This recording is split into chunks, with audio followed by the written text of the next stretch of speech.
Welcome to Contractor Cuts, where we cover the good, the bad, and the ugly of growing a successful contracting company.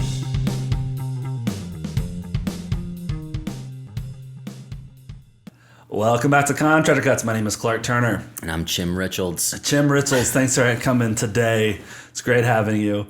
Today we are talking about ADHD as a contractor. We both, me and Chim, both struggle with ADHD pretty heavily, which is funny though. James and I have different types of ADHD, but we struggle with the same stuff. We have a little bit different motivating factors, but we've both kind of done deep dives into all of our problems. And for clarity, the different types is that I have it and Clark just wants the drugs. Yeah, I've been started Ritalin in sixth grade. Let's talk about it. No, it's a really a core understanding that we've always had with each other in terms of I see why that's happening. I get it. I see you. I won't take offense to you here. Until we need to take offense. Until offense is taken. So we're going to talk about the different motivating factors of ADHD versus what they call neurotypical. Hot button. So I'm like neurotypical, but adjacent. Well, and everyone's ADHD, or they say they are, because they get distracted. But when you got so many things going on, it's easy to get distracted. That's kind of a normal human thing. Yeah. And so what we're going to talk about today is... I'm sorry to jump in again, but I think that like social media culture has kind of given everybody kind of like late onset ADHD. It's good. You should write a book. I have. We should read it. I haven't written a book. I lied. So we're going to talk about the what I think is kind of the biggest untalked about part of ADHD, which is your motivating factor. That is the biggest difference. I mean, yes, I get distracted easily. Yes, there are things that happen that I lose track of where I'm going and what I'm supposed to be doing, and all the kind of the standard ADHD stuff that everyone knows of when it's talked about. But the motivating factor, I think, was super interesting to me when I was reading about it in terms of why do I get motivated differently? And I think that's kind of one of the core strings for me that separates ADHD and just someone who is into a lot of stuff and might get distracted but isn't necessarily motivated differently. So we're going to talk about that, and then we're going to talk about how that affects us as business owners, what James has struggled with coming into business ownership as an employee versus ownership, managing people, that sort of stuff, talking through that and how it's affected and kind of what we've done to try and curb it, to catch it, to, the accountability side of it, and to kind of rise above it and utilize it when it's good and kind of keep it refrained when needed. So that being said, the main three neurotypical motivating factors for a standard person is I'm motivated through getting rewards. I'm motivated through something being important. And so rewards is like money, bonuses, TV, gold star. Yep. Importance. Something's important. I'm going to make a priority to get it done. That's often not similar to ADHD. ADHD, when it's an important thing, it's when it's urgent, right? If it's important and has to get done, it's a little bit more, or it's important and it's challenging. But we'll talk about that in a second. The rewards, the importance, and then consequences. Neurotypical is more if X, Y, and Z is my consequence, then I need to prepare and get this thing done so I don't hit that consequence. Now, consequence also can be motivated on the ADHD side in terms of there's an urgency and I have to get this done today or there will be a consequence versus, hey, I know the consequences of my actions in 3 weeks. If I have a paper due, I need to start today to start writing it because I don't want the effects of the pressure and the stress that come later if I procrastinate and that sort of thing. So those are kind of the baseline motivating factors. For us, looking at ADHD and what motivates an ADHD brain differently is really boiled down to about 5 different items. 1, interest. If I'm interested in something, I am 100% there. It doesn't take any effort for me to get it done. I resonate with that. Yeah. If you want me to research about the 1996 Braves team, I would love to dive into that, and I'll get you all the information, and I'll spend 3 hours doing nothing but that because I'm interested in that. I love the Braves. I love baseball. I can do that task easily without having to put any effort into it. And similarly for me, Nolan Ryan. Like if you asked me you watched one documentary and that's enough. That's all you really need. That's all you need. Nolan Ryan is a great player. He's a great athlete.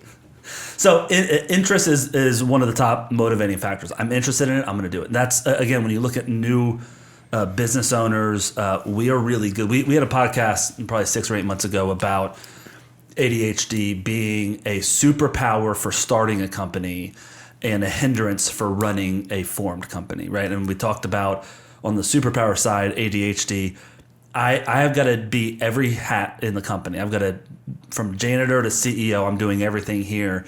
And ADHD, I can be all over the place and just kind of handle everything. And everything's going to get 75% of my attention, but I'm going to do it all. And I'm going to get it all accomplished. When you get to a formed company and you're growing a company, you can't be that scattered. You have to be able to focus on one thing. We're going to stick to this. It's not fun, but I've got to rebuild these processes of how we're doing our ordering. You got to tie bows on everything. Yes. And the way that I think we naturally fall into starting businesses or working on our current business is like shotgun blast, and you end up with like a bunch of things that just don't have the bow tied on it. And tying the bow is like, that's where all the hard stuff is for me. Yes. Like submitting this payment, filling out this thing for insurance and submitting it, getting into the portal and paying your bill is like, I don't have enough time this month to do that. I'd rather build a house. I'd rather shove hot pokers in my eye than do that. Yeah, and doing that task takes about 4 hours when it should take 20 minutes. Yeah, if that. Yeah. So interest, well, let's run through this list real quickly and we'll dive into that. Interest is number one. Number two, novelty. If it's different, if it's something new. Again, you show me a serial entrepreneur, I'll show you someone with ADHD, right? If I'm always looking for starting this new thing, I'm going to do this. Oh, that's interesting. Let's try to do this new thing. You were really good. You got 100% of me for the first 80% of starting something new. Once the novelty wears off on it, that's when it's difficult to keep working towards that. Challenge. If it's challenging, I'm going to do it. I can do that. Let's see if I can handle that. If it's not challenging, if it's filling out insurance paperwork, that is boring. So I don't feel challenged on that. Let me ask you this. Yeah. Why is it that we can't look at those things that are we're admitting are challenging for us? Why is that challenge not exciting? Oh, deep. You're saying, why is it not exciting? I just wish it was. To do things. Yeah, like I understand the challenge component. It's difficult to do the insurance paperwork. That's a pretty big challenge for me to sit down and do it. Yeah, why does that not then engage your motivation that, I like to be challenged? That's a good question. Because I hate being challenged in that way. Like there's challenges that maybe your challenges need to align with your interests. Yeah, that's true. Because if I don't care what you do, I don't want to do that paperwork. Yeah. There's nothing in me. It's not a big enough box to check for me to get any adrenaline off of that move. Yeah. So I don't know, you know. I used to, one term I've said before when I was talking with Jared is I am really good at running full speed through a forest and not hitting a tree. Right? That's kind of the metaphor for my ADHD side. It's like I don't have to know what's going on. I don't have to have a map. I can run full speed and avoid issues and solve problems. That's what I'm good at. What kind of forest are we talking about? Deciduous forest for sure. Classic. So, but again, it's like the challenge of I can handle this. I can go as fast as possible. I can run faster through this than anybody else, and I can really eliminate fires and live in that chaos that we like to live in, because the challenge is, all right, catching everything. I can do everything. I can get it all done. But then it leads to burnout because I'm living in that space. So I think that's more in my head, the challenge side of like, can I do it? I don't know how to get to the answer, so I'm going to figure it out. And that's the challenge, as opposed to if you give me instructions on how to do something and I got to follow from step 1 to 14, that's a challenging, but that's boring. Yeah. The challenge is that it's boring. Yes. Yeah. For sure. So interest, novelty, challenge, urgency. I think urgency is a huge one. That to me lends more towards the procrastination side. Like, I'm not going to do something unless it gets urgent. Talk to my wife about dishes, right? Until someone's coming over, until we have no dishes left, and then I'm going to clean the whole kitchen. But until then, it's like, we'll clean up later. We'll do that later. We'll handle it then, because there's not a sense of urgency around it. Yeah. And then passion. If I'm passionate about something, I'm in, right? If it could be boring, but I can really have a passion. The 96 Braves, right? Whatever it is. Nolan Ryan. If you're passionate about it and you have an interest in it, which are kind of two of the same, but also different in terms of I'm interested to figure out how that works versus, man, I've got a passion for mentoring kids, so I'm going to join with this nonprofit and really help them. And I'm, I've been on a board for a nonprofit for mentoring kids because for me that's important, and I want to do that. And I want to put my time into it, and it's easy for me to put my time there because I'm like, oh, that's such a great cause to help people that need the help. So that's different than being interested, right? I'm interested in building a canoe, right? There's that sort of side of it. Little random things. You go off on trails, or you're at the desk and you're in Google and you're like, how do I structure my LLC? That's not necessarily something that is like I'm always interested in, but given a period of time, I'm like, I'm talking to the accountant, I'm doing this. For whatever reason, there's a couple things clicking. Yeah. I'm getting more information, I'm learning, and now I have some actual tools. And I'm like, oh, I can actually engage with this a little bit more. Now it's fun, and I'm a little bit interested in it because I understand it now. Yeah, and there's something to what you just said in terms of it's almost novelty in terms of like, I don't know. Great point. I don't know how to form an LLC and the best setup, and I know I'm going to, and I know I did, but I want to become a absolute expert on this because I want to make sure I'm doing it the right way. And so we'll go deep dive for 3 hours on the best setup for an LLC versus S Corp versus C Corp, all that stuff to understand it.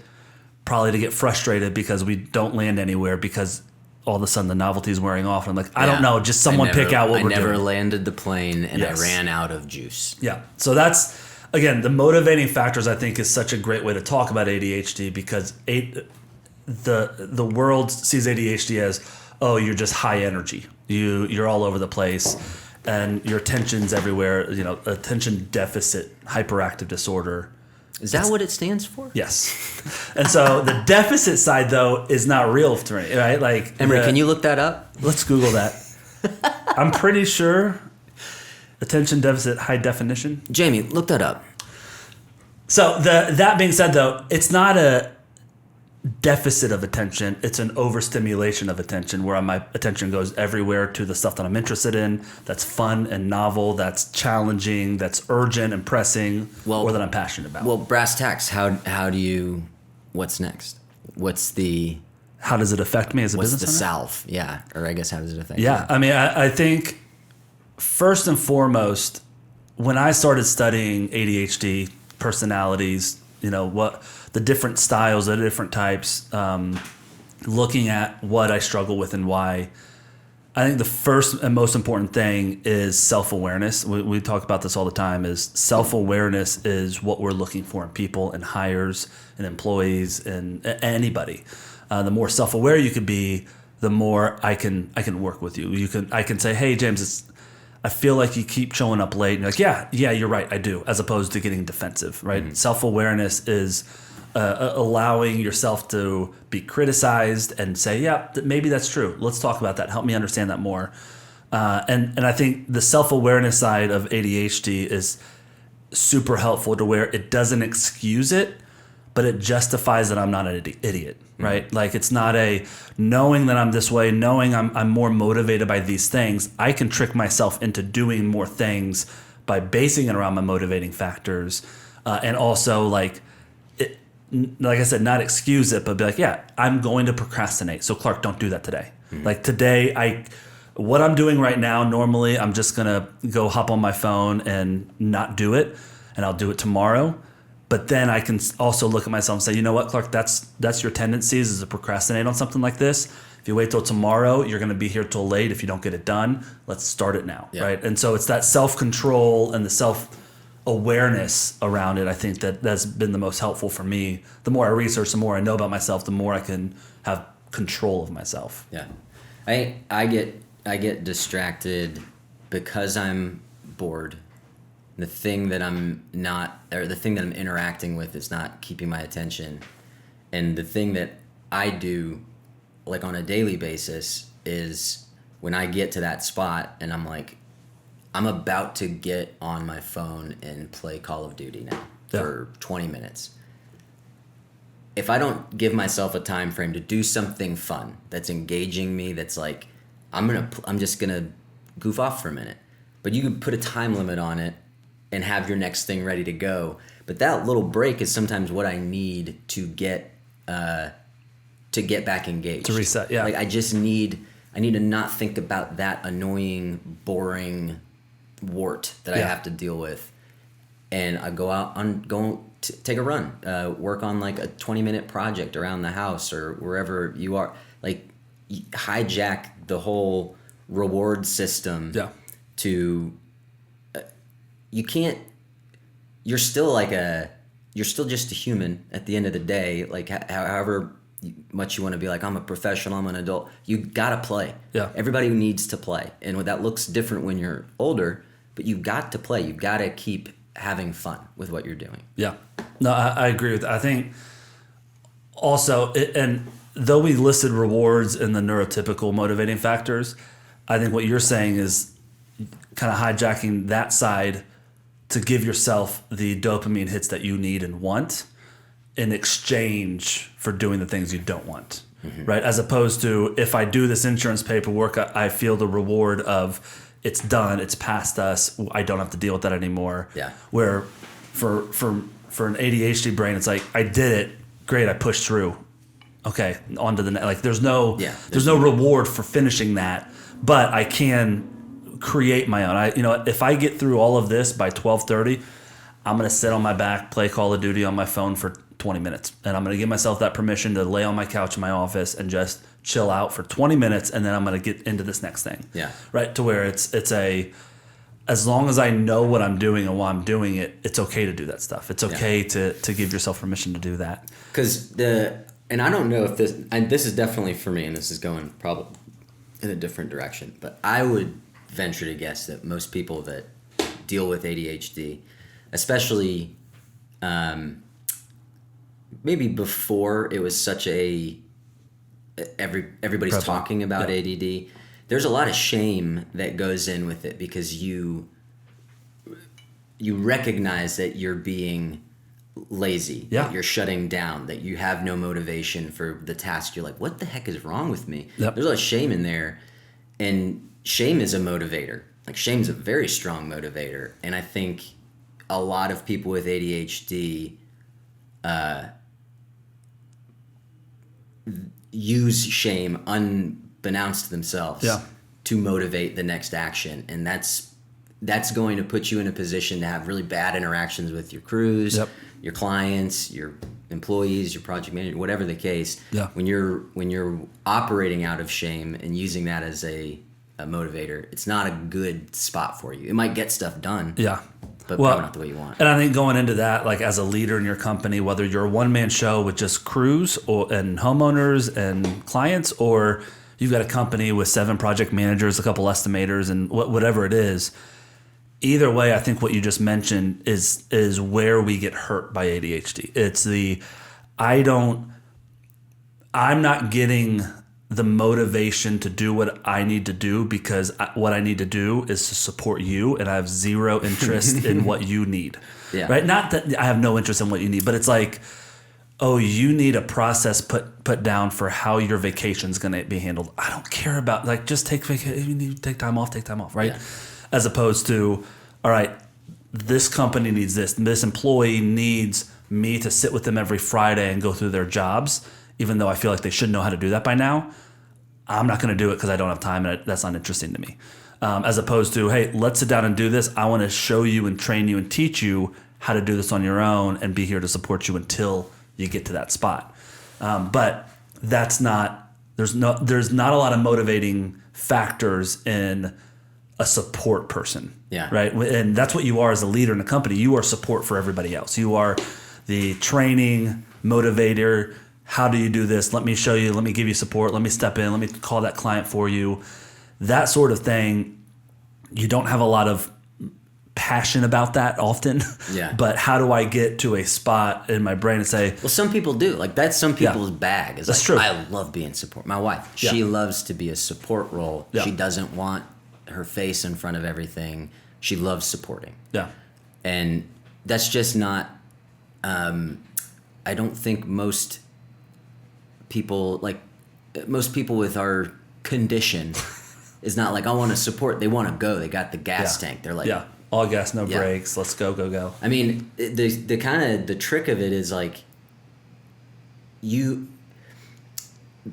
taking time with the process that you're trying to build. Yeah. And actually sitting down with that and walking through the whole thing and being really tedious actually gives you freedom down the road, like exponentially. Because here's our hiring process, this is how we train, this is how we do this is how we onboard, and you build that process, and then you actually need to train somebody to do it and not just, hey, here's the process, like spend the time with them. Once you can do that, you free yourself up down the road, and it's really, really difficult, almost impossible sometimes, to believe that in the moment when you're like, I don't want to do this. Yeah. It's like, if I did though, the benefit that I would receive down the road is huge. Yeah, but it feels like I can't it feels like a theory. Like Totally, it feels like totally. Yeah, maybe I'll. Yeah, like, if I do it right, and then you get, I'm gonna procrastinate until I have to do it. it has to be Where I'm perfect gonna now. Yes. You get hyper fixated on making that process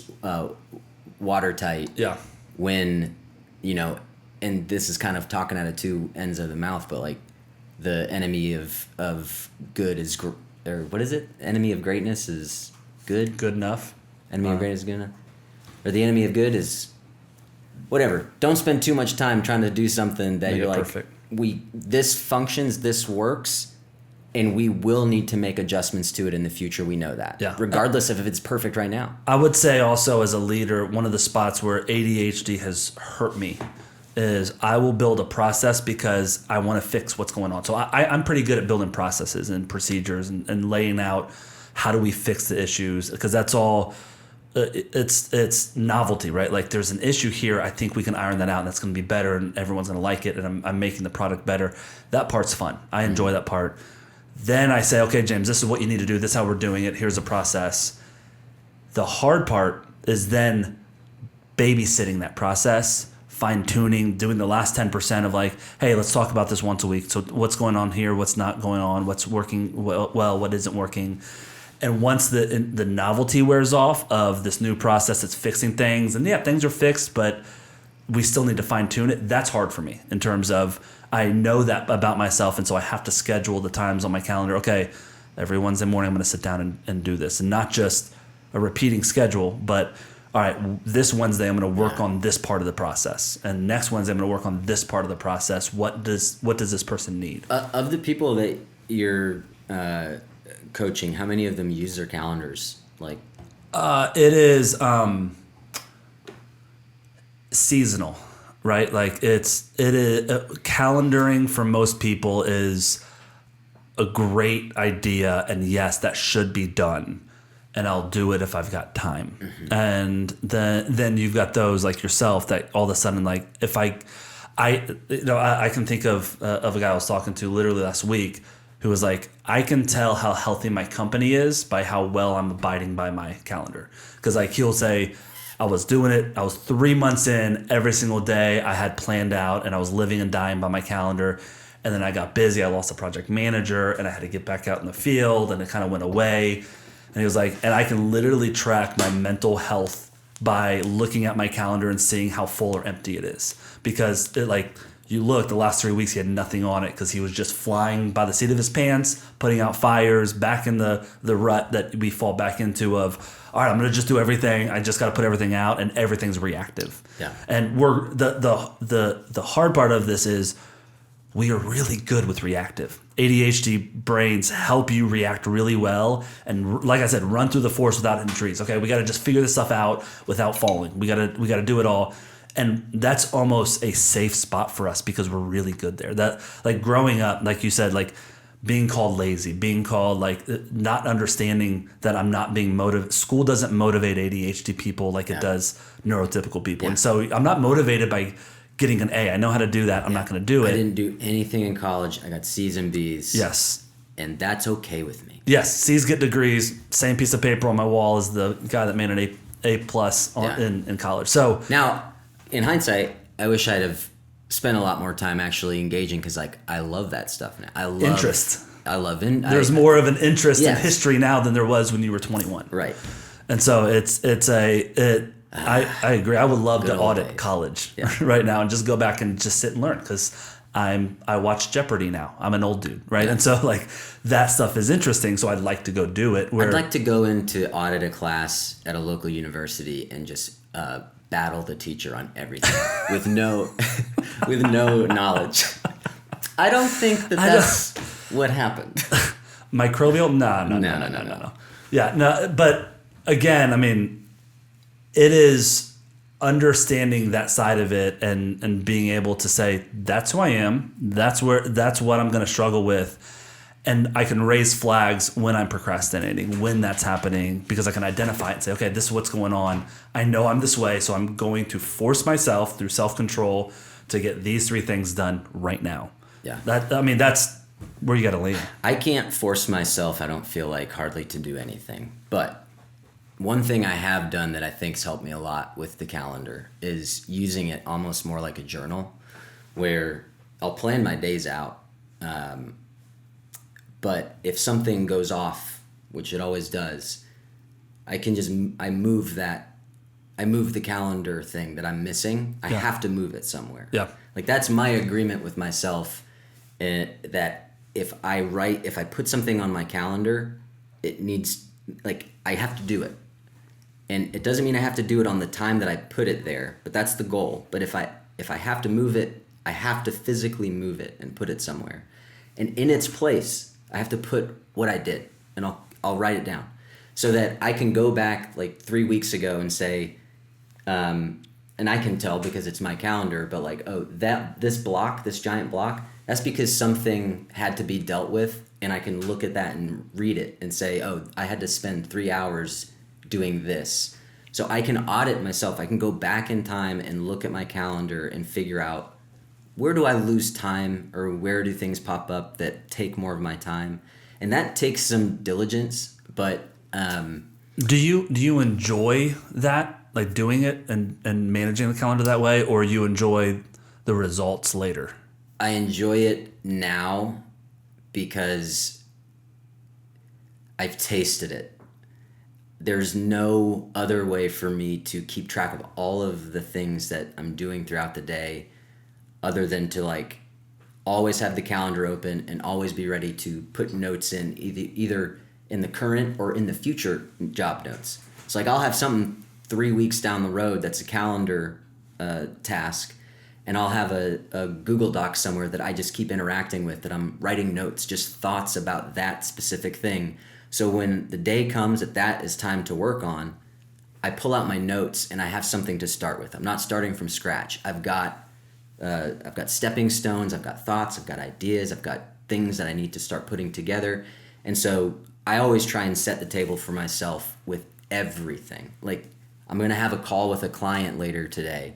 I'm going to plan, even if it's 5 minutes, small little project, I'm going to plan. I'm going to sit down. I'm going to write notes from their email about what are the stuff that we might need to talk about, because I don't want to get caught with my pants down. Phone rings, oh, it's that client, I don't have their number yet, and now I need to be professional, I need to have my stuff together. And when I already have something I can pull up, say, hey, Mr. Johnson, so I've got your stuff pulled up here, let's talk through the goals of the renovation. I see you want to do this. I sound great. I sound like totally on top of my stuff. He called me and I already knew exactly what we needed to be talking about because I'd written it 3 days ago on my calendar, being kind to my future self. Yeah. Like that is, I enjoy it now because I can literally... I have to put everything that is in my head on something, or we know it's going to go away. Yeah.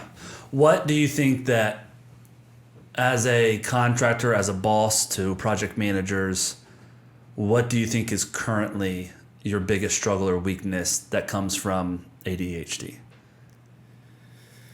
I mean, Should we call up the guys, ask them? Yeah, let's call up the guys.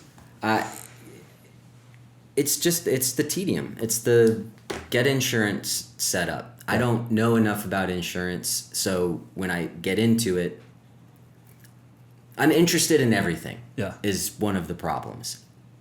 I want, and you know this, I want like QuickBooks. Just have that person do, I need to understand it at least in a small way so that I'm comfortable with that person doing it. Like I have to understand something. Which there's some wisdom in that. Sure.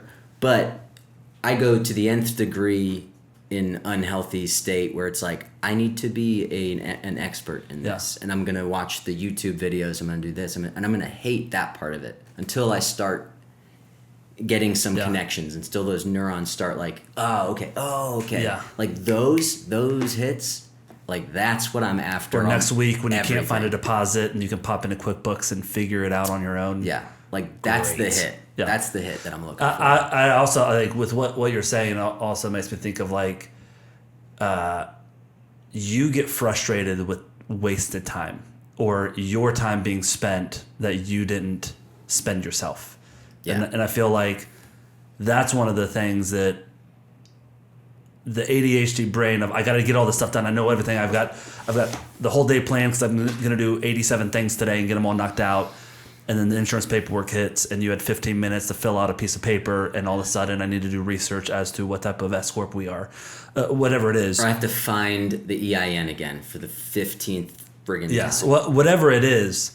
You get super frustrated with your time being stolen from you on something that feels worthless, useless, like this is just stupid.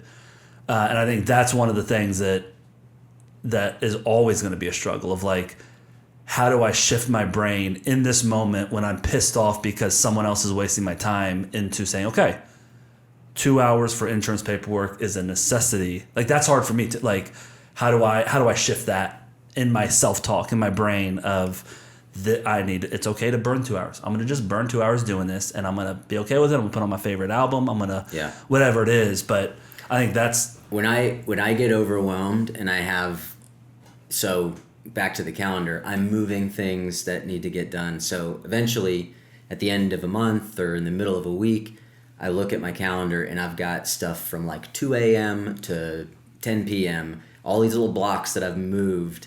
And I don't go to the next week because I want to still see them there. So I like stack them up on the weekends, not because I'm planning on doing it on the weekends, but these are all my tasks. Yeah. When you get to the point where you're like, there's no way I'm getting all this done, you kind of need to take an inventory and you look at the stuff you've put on your calendar and you're like, that's not actually important. That's not actually important. And you need to look at the actual things that you're saying, I need to spend my time on this, and have like an honest conversation with yourself about, do you actually need to spend your time on that? I know you put it on your calendar, but what is important right now? And sometimes it means I do need to spend that 2 hours. I need to call this client and tell them it's going to be another day before I can have their thing. Or it's going to be another 2 days. Like, give yourself the space, pull the Band-Aid. You feel like you're going to risk losing this client. Well, what's more, you need the insurance to work on the job. Yeah. So you've got to put things in their right place. I think for me, like, the end goal of this podcast is you got to start using your calendars more, right? Like that's the theme, I feel like. But for me, what's difficult, like we've got a meeting tomorrow with the board, and I've got to put some slides together for it. And that has been on my calendar since Monday. Then it moved to Tuesday. Then it moved to Wednesday morning. Then Wednesday afternoon. Then it was going to be this morning when I got in here. I didn't get in here till we started this, and so now it's this afternoon. But we got the meetings tomorrow, so I'm out of time. But it's like I'm looking at when I can find something that moves on my calendar more than once or twice. I'm like, oh, I do not want to do that. Like that's boring to me, and so for me, I almost make that my challenge of like, I'm gonna not move this again. I'm gonna carve out this time and do this because I'm not going to allow myself to move this task again. But it allows me on the calendar to be like, well, I've clicked on this little thing 4 times now this week just because I don't want to do it, just because it's not getting done. And the problem, I think the biggest issue that we have as business owners with ADHD is there's 1,000 things to do every single day. I'm going to do the 800 of the things that I really enjoy, and the other 200 gets pushed to the back burner to next week, to next month, to next year, to never get done. Yeah. And so how do we step in and maturely say, these are 3 things that have to get done this week that are not fun. I'm going to put it on my calendar, and I'm going to live and die by getting this block done. Whether it's, every Tuesday morning from 8 to 10 is going to be my crap morning. That's where I'm going to put stuff that I don't like. I'm going to get my coffee. I'm going to get set up. I'm going to do it. I'm going to create an environment for myself. Creating an environment. I mean, that's something that we talked about earlier too. Is how do you enjoy the space you're working in?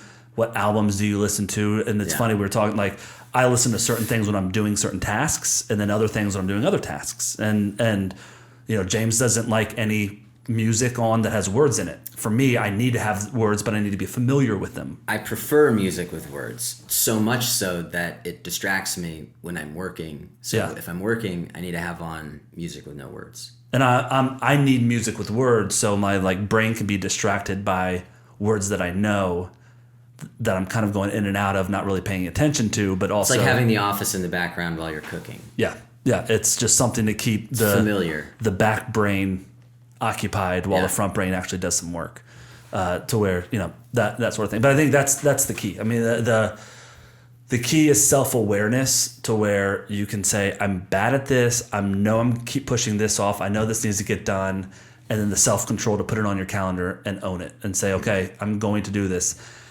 One other thing we've said before: do it in the morning. You have a lot more energy, and the batteries are full in the morning to where you can push through and do stuff. If I push stuff to 3:30 in the afternoon, it's not getting done. I'm going to find a way to procrastinate. Fires are going to pop up between now and then. Having time in the morning before people start calling, knock out the stuff that's more difficult, but the easy stuff in the afternoon allows you to really own your calendar, own your time.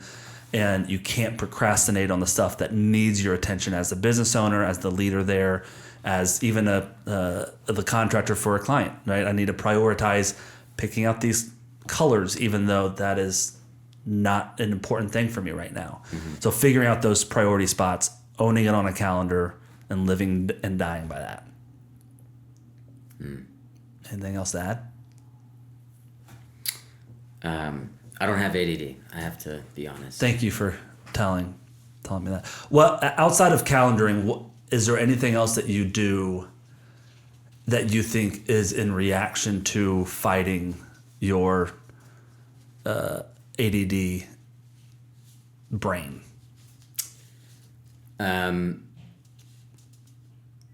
I pretend, honestly, I pretend I'm somebody different when I need to actually, I'm like, I'm just gonna get into this. I pretend I'm somebody different because I've said this before to my wife, the fake it till you make it is not faking it.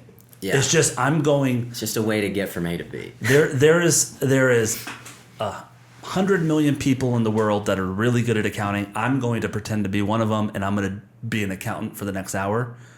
And if I can do that, there is a reward for me at the end of done. All right, that's done. I can move on to the next thing. And the good thing about the time we live in now, and there's a lot of ways to use things like ChatGPT in a bad way, but a great way to use ChatGPT. I heard somebody say the other day, the thing that you're best at, you're better than ChatGPT at. So use it for the stuff you're bad at. So when I need to do the LLC or do the insurance or figure out what's the difference between Kentucky and Texas in terms of workman's comp, I go to ChatGPT and I double check the answers, but that can actually give directional step-by-step type of thing, which we don't like step-by-step because that's boring. But if you don't know the subject matter, I have found for me a step-by-step is the only way for me to engage with it. And I have found more enjoyment out of learning Yeah. about these things using that type of tool. I think that's a great point in terms of we do get analysis paralysis. We do get like there's so much. I don't know what to do about this, right? And I think getting like using a ChatGPT just to get direction. Which direction should I head with this? Oh, go to this website and okay, cool. Yeah. I can now at least have one step forward to take the next step forward to take the next step to get what I need to get done. Yeah. Where when normally I get to a spot, I'm like, I don't know what to do here. I'm just going to go, oh, I got 7 emails. I need to get back to this estimate. And I distract myself on purpose to do the more fun stuff because I'm stuck on the stuff that I'm not good at. Yeah. So I think that's great. I think that's a good shortcut. I think overall, and like everybody has some hang-ups. Everybody's got some level of stuff that they're dealing with that makes it hard for them to do certain parts of their job. Yeah. At the end of the day, you need to be kind to yourself. You need to have grace with yourself because no one's ever you don't get better by just beating yourself up all the time. Like you need to give yourself space to just, I need to take inventory. Yeah. Why am I overwhelmed? Why are there too many things? What's most important? Like those are good questions to ask yourself. They're not cheesy like whatever. Like I wish that my day started every day with like exercising because that can get me in a better headspace to prioritize things. But I tend to just wake up and jump right into work because I'm anxious. Yeah.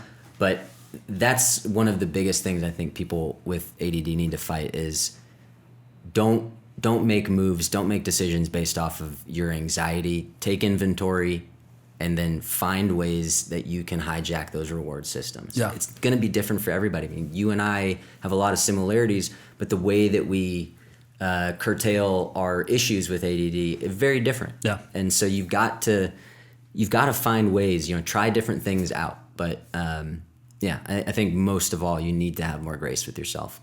I love it. Yeah, I agree totally. I'd say as a parting note. As a party note? As a party note. As a parting note.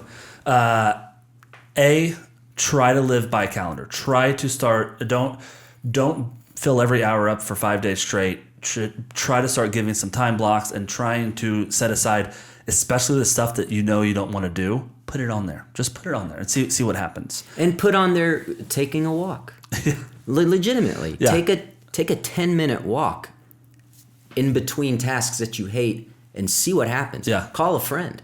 Like have connection with people. Put the task you enjoy after the task you hate and say, I can't do that till this gets done. Yeah. But then I get to do something I enjoy. I get to be creative. I get to, that sort of thing. I mean, I know we're trying to get off, but social isolation is, we do that to ourselves as business owners, especially as ADD people, because you get in this, like, there's so much to do. I need to shut the world out so I can get stuff done. And we, as humans, need connection, and you will quickly get down this path of like, I'm not getting anything done because I've lost connection with the world. I'm just in my own little chamber. Like, get outside, call a friend, get some human connection. Make sure you get some every day. Yeah. You got, like, it's part of how we're wired. Yeah. Yeah. I think that's good. I think doing that all starts with the self-awareness too, of the, oh wow, I am at this spot. I keep pushing this stuff. I keep doing this, and almost stepping out and grading yourself as your boss and be like, hey, you need to fix that part of it. You need to push it a little bit more. And I think it's grace without excuses. That's just how I am. That's just who I am. We're at where we're at, but I'm not going to use an excuse to not get this done. These things still need to get done. Yep. And I need to find a way to do that. That's it. All right. Well, thanks for listening this week. If you want to talk to us, have any questions, go to contact us on prostruct360.com. If you like a software to guide your company, prostruct360.com. It's a great construction management software. If you want coaching or any sort of consulting, or want to come on our annual retreat, hit us up. We'd love to talk to you about it. We got all sorts of packages and ways to make it fit your company and your needs right now. So we'd love to chat with you about that. So click the link, subscribe below. Hit the bell. All right. Thanks for listening. Bye.